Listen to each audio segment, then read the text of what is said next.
పక్షికి కూడా గూడు కావాలి. ఆ సీజన్ వచ్చేసరికి ఆ పక్షి గూడు అల్లుకొని తన సంతానాన్ని వెళ్ళిపోయే టైంలో ఆ గూడును వదిలిపెట్టిపోయింది. కానీ మనిషి అవసరం కోసం ఇల్లు కట్టుకోడు, తన ఆత్మగౌరవం కోసం ఇల్లు కట్టుకోడు. కనుక ఆత్మగౌరవాన్ని కాపాడింది కాంగ్రెస్ పార్టీ. అందరికీ ఇల్లు ఇచ్చి ఆనాడు 1974లో ఇందిరాగాంధీ అక్కడ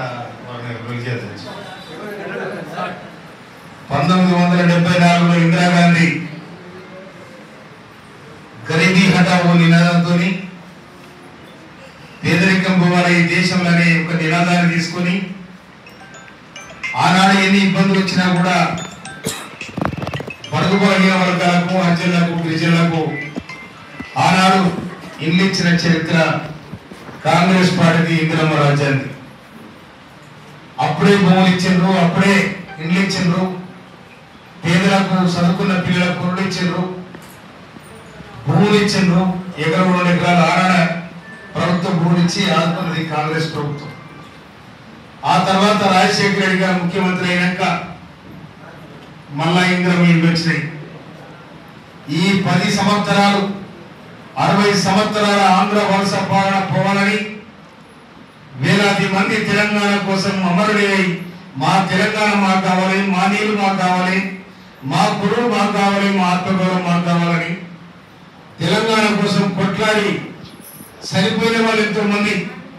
1969లో ఆనాడు నా సర్కారు జరిపిన కాల్పులకు 369 మంది చనిపోయారు. కానీ తెలంగాణ ఆగిపోయింది అనుకున్నారు. తెలంగాణ ఆగిపోలేదు.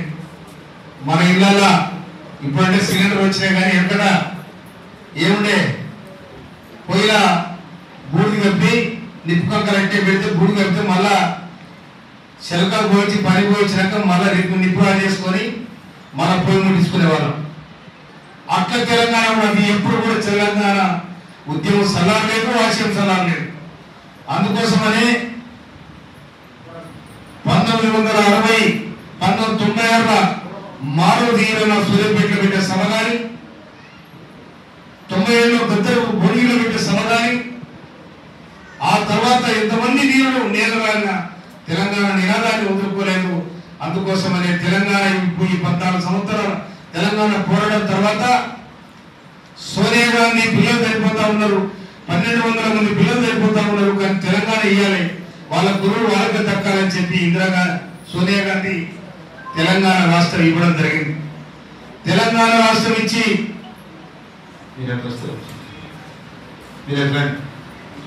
తెలంగాణ ఇచ్చి కేసీఆర్ చేతిలో పెడితే మొత్తం కేసీఆర్ కొడుకు, కేసీఆర్ అల్లుడు, కేసీఆర్ బిడ్డ, కేసీఆర్ సడుకు కొడుకు.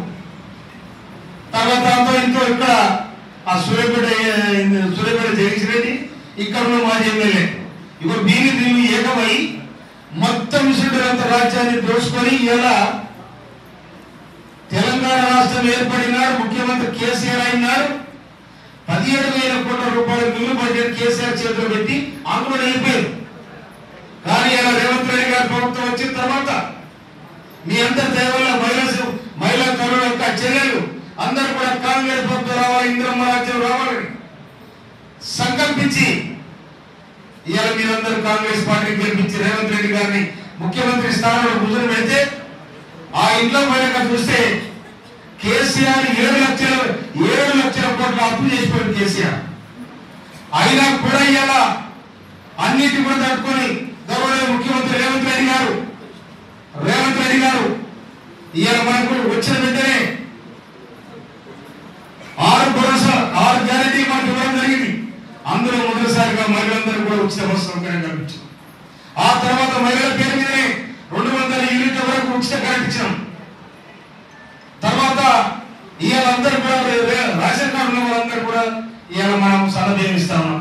ఆ సన్నబియ్యం 49 రూపాయల 11 పైసలు కిలో కొని ఇవాళ మనం ఉచితంగా ఇస్తాము. ప్రతి మనిషికి 6 కిలోల బియ్యం ఇస్తాము. కానీ పోయినసారి కూడా బియ్యం ఇచ్చారు. ఏం బియ్యం ఇచ్చారు? ఆ బియ్యం ఇస్తే తినే బియ్యం కావాలి. అది బంగా పోసినాం, లేకపోతే అమ్ముకున్నాం, లేకపోతే ఆ గిన్నెలో 10 రూపాయలు వచ్చి ఆ పని వాళ్ళు చేసుకున్నాం.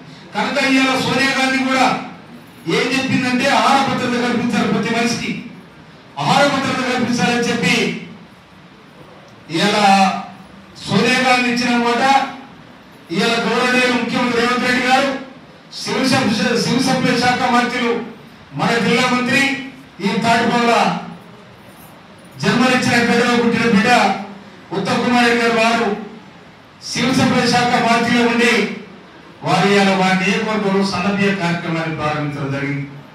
అదేవిధంగా మొన్న 14 తారీఖు నాడు మన తిరుమలగిరి గడ్డ మీద వేలాది మంది రేవంత్ రెడ్డి గారు వారి సభను మీరందరూ వచ్చినప్పుడు వచ్చినారా?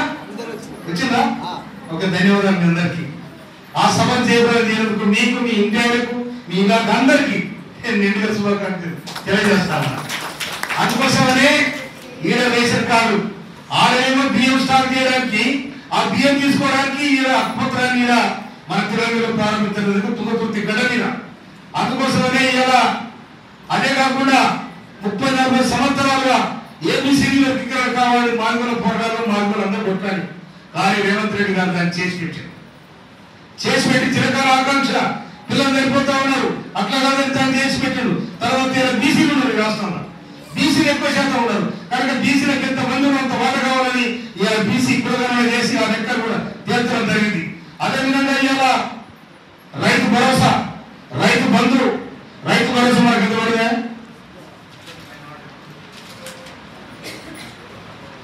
ఇంద్రమ్మ ఇళ్లకు మన మండలానికి 9,63,00,000 వచ్చింది.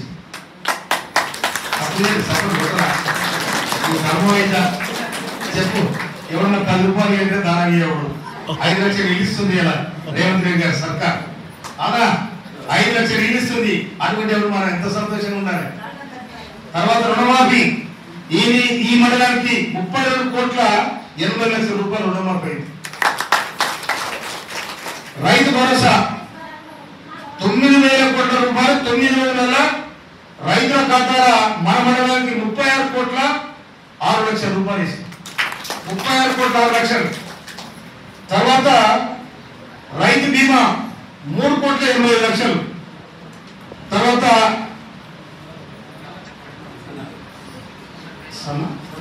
సన్నోట్లకు మనం పోయిన ఆరకాల బయట ఇచ్చిన సన్నోట్లు ఉన్నాయి కదా, కింటకు 500 రూపాయలు బోనస్ ఇచ్చినాం. ఆ బోనస్ ఎంతంటే 3,71,00,000. ఇప్పటికీ దాదాపు ఈ ఒక్క మండలానికే 56 కోట్ల రూపాయలకు రావడం జరిగింది. అది మళ్ళా కళ్యాణ లక్ష్మి కాదు, సీఎం రిలీఫ్ ఫండ్ కాదు, ఇంకా ఏది కాదు. కనుక నేను వచ్చిన తర్వాత ఇలా 35 ఏళ్ళుగా జూనియర్ కాలేజ్ కావాలని కొట్లాడుతా ఉన్నాను. మన పిల్లలు చదువుకోవడానికి ఇక్కడ సూర్యగూడెం పోయేవారు, ఇక్కడ చదువుకోవడానికి వాడు 10 ఏళ్ళు రాజ్యం చేసి కానీ కాలేజ్ లేదు, మన్ను లేదు, మధ్య వాడు చదువుకోవడం వల్ల కేటీసుకోకూడదు. ఆడు కేసీఆర్ కూడా చదవకూడదు, హరీష్ రావు కూడా చదవకూడదు, కేటీఆర్ కూడా చదవకూడదు, కవిత కూడా చదవకూడదు. ఈయన తీసుకోపోవడం మర్చిపోయారు, పంపకాలు చేసుకున్నారు. కానీ నాకు ఇక్కడ అవ్వడలేని నా పిల్లలు, నా విద్యార్థులు ఇక్కడ చదువుకోవాలి, వాళ్ళ కాలేజ్ కావాలి అని నేను వచ్చిన వెంటనే రాష్ట్ర ముఖ్యమంత్రి రేవంత్ రెడ్డి గారికి అప్పీల్ చేసి జూనియర్ కాలేజ్ సాంక్షన్ చేయించారు. ఇలా పిల్లలు దాదాపు 150 మంది పిల్లలు చదువుతా ఉన్నారు. ఆ కాలేజ్కి వేరే స్కూల్ ఉంటే దానిపై పర్మనెంట్ బిల్డింగ్ కోసం 6 కోట్ల రూపాయలు సాంక్షన్ చేయడం జరిగింది. అతి తొందరగా బిల్డింగ్ కూడా అయింది. తర్వాత తొండ గ్రామంలో 200 కోట్ల రూపాయలతో ఇంటిగ్రేటెడ్ స్కూల్ అంటే సమీకృత, అందరూ కలిసి ఒకటే స్కూల్ చదువుకోవాలి, గొప్ప చదువు చదవాలి, పెద్దల పిల్లలు చిన్నల పిల్లలు తేడా లేకుండా అందరూ ఒకటే స్కూల్ చదువుకోవాలని చెప్పి గౌరవనీయులు రాష్ట్ర ముఖ్యమంత్రి గారు, ఉప ముఖ్యమంత్రి గారు రేవంత్ రెడ్డి గారు, పట్టిన కుమార్ గారు ఆలోచన చేసి అక్కడ మనకు మొట్టమొదటి మంత్రులకు ఇచ్చినప్పుడు మనకు కావాల్సిన ఆ లెక్కను మనకి ఇచ్చారు. అది నాకున్న సంకల్పం. అందుకోసమనే ఇవాళ మన ముఖ్యమంత్రి గారు వచ్చిన తర్వాత నాగారం మండలం చేసే కానీ మంత్రి ఉంటే మండలం చేయలే, మంత్రుడు మండలం చేసిన ఆఫీసులు మండలం మంత్రులు లేదు. కానీ ఇలా MR office, MD office, police station అన్ని ప్రజలకు సంబంధించిన ప్రతి ఒక్క ఆఫీస్ కూడా శాంక్షన్ చేసిన ఇవాళ అతి తొందరగా దాన్ని పొటేషన్ ఇస్తామని కూడా మనం చేస్తున్నాం. అదేవిధంగా అదనూరు మండలం మా సొంత మండలం అయినా కూడా ఇక్కడ దాదాపు 125 ఎకరాల ఇండస్ట్రియల్ పార్క్ పెట్టిస్తాము.